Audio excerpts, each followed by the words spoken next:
नाजरीन, 24/7 digital broadcasting में आपका खैर मकदम है। आज हम आपके सामने एक ऐसी मुनफरिद शायरा जो भोपाल से ताल्लुक़ रखती हैं, हिंदी में कई किताबें लिखी हैं, उन्होंने उर्दू अरबी का हिंदी में तर्जुमा किया है और उर्दू से एमए किया है और उनकी कई किताबें शाये हो चुकी हैं। लीजिए हजरात, आपके सामने उषा भदौरिया साहिबा, आपका खैर मकदम है हमारे स्टूडियो में ब्रॉडकास्टिंग के अंदर।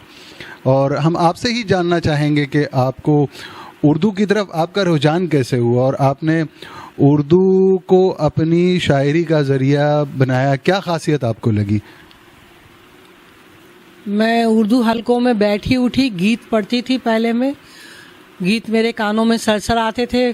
फिर जब उर्दू अदबी महफिलों में, तो वहीं मेरी गज़लों की परवरिश हुई और मैंने गज़लें लिखना शुरू किया। और गज़लों की जो मिठास है, जो शीरीनी है, जो उसकी बहर, जो उसकी काफ़िया बंदी, वो मुझे इतनी मन भाई कि मेरे दिल में सीधे उतर गई और मैं उर्दू की तरफ आई। उर्दू का जो लहजा है वो मुझे मेरे दिल में सीधा सीधा उतर गया।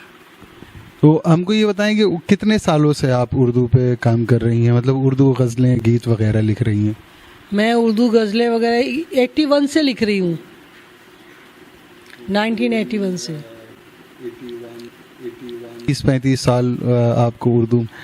और ये बताएं कि उर्दू सीखते वक्त आपको क्या दिक्कत पहले आई होगी, मतलब क्योंकि बहुत मुश्किल है एक लैंग्वेज से दूसरी लैंग्वेज की तरफ जाना। जी नहीं, मेरे एक फ्रेंड थे ऑफिस में, जनाब आसिफ आजमी साहब, उन्होंने मुझे उर्दू में अलिफ बेते से लिखना सिखाया, 3 लफ्ज़ों को जोड़ना सिखाया और उसके बाद फिर मुझे जनाब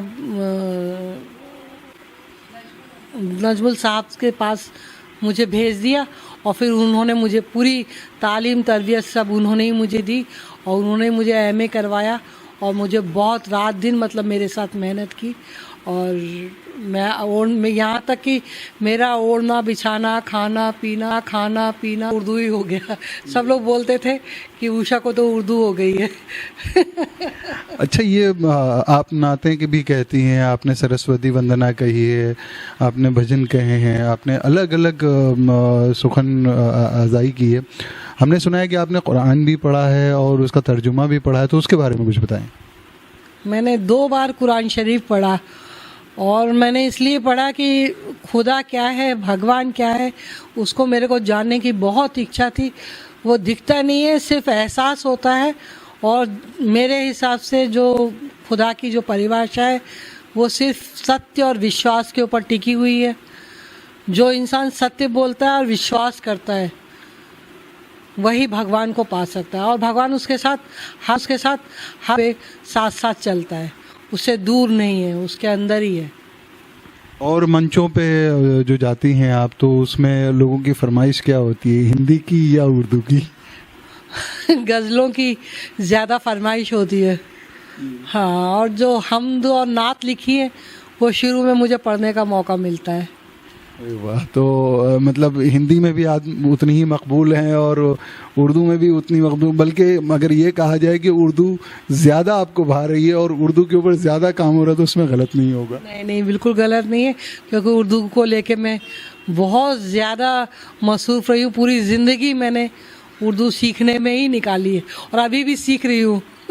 डिक्शनरी लेके अभी भी मैं 5-10 मीनिंग डेली करती हूँ, याद करती हूँ, जिससे मैं उर्दू से अलग ना हो सकूं।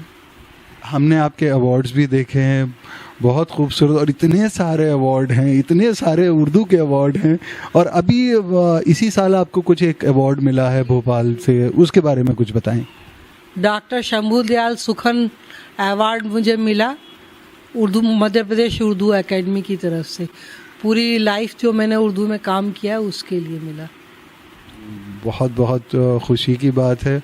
और मैं आप दोस्तों को बताता चलूं कि उषा भदौरिया साहिबा के जो फर्जंद हैं, उन्होंने कारगिल की लड़ाई में गोली झेली है। तो हम एक ऐसी माँ के सामने बैठे हैं जिसका सपूत जो है वो भारत की रक्षा में है।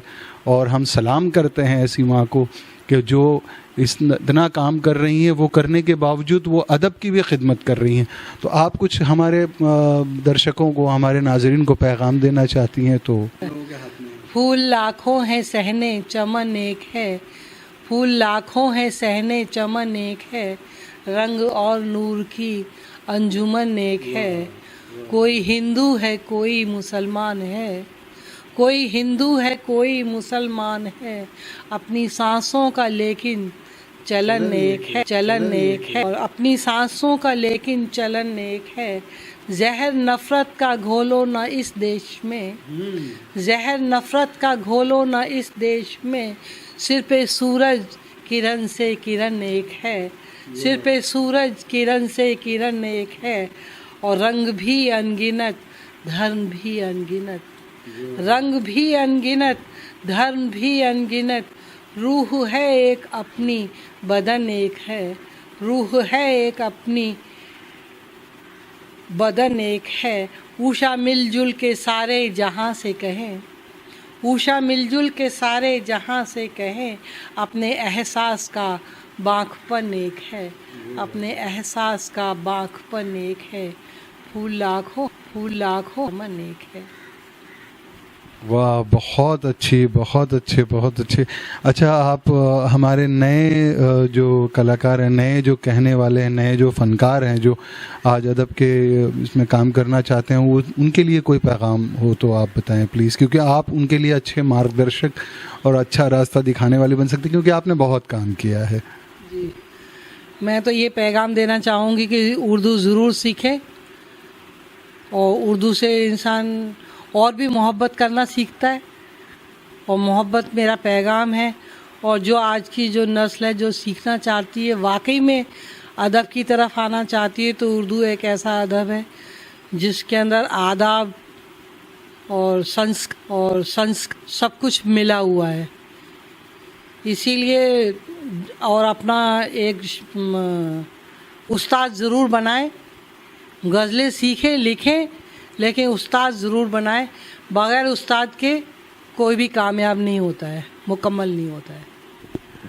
नाज़रीन, हम इसी बात के साथ अपनी मुलाकात को यहाँ ख़त्म करते हैं। आपका बहुत बहुत शुक्रिया, आपने 24/7 डिजिटल ब्रॉडकास्टिंग के लिए वक्त निकाला, और इंशाल्लाह आपके साथ में ऐसे ही गज़लें नज़में आपके रिकॉर्ड करते रहेंगे, आपको ऐसे ही इनामात से नवाजा जाए।